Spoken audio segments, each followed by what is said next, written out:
Chag Purim Sameach. This is Rabbi Yonatan with my weekly Torah thought. And happy Purim. I'm actually going to say something about the Megillah this week rather than speaking about the Parsha, because I think that the message that comes out of the Megillah is so important, and it really happens in the 4th chapter.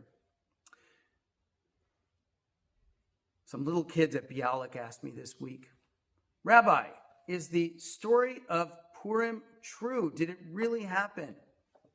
What a difficult question to answer.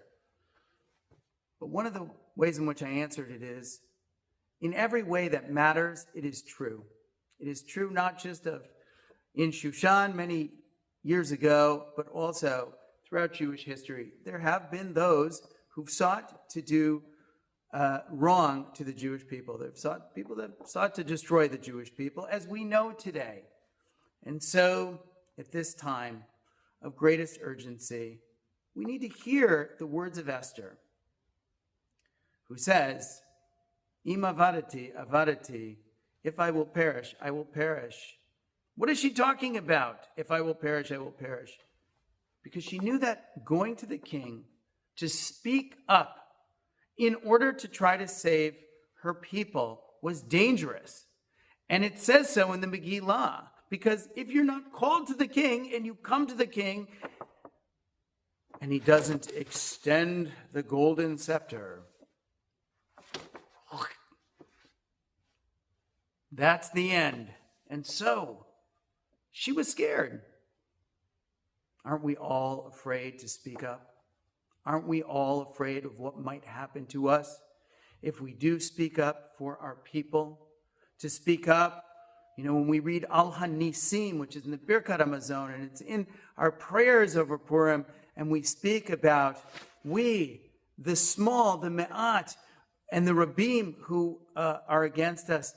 And the small number means that even when everyone else, it seems like, is against us, we still have to speak up. This is what Esther had to do. And Mordechai, who was, for all practical purposes, her adopted father, says this to Esther, Al tedami benafshech limalet beit hamelech. Don't think to yourself that you will be the one person who will escape all of this.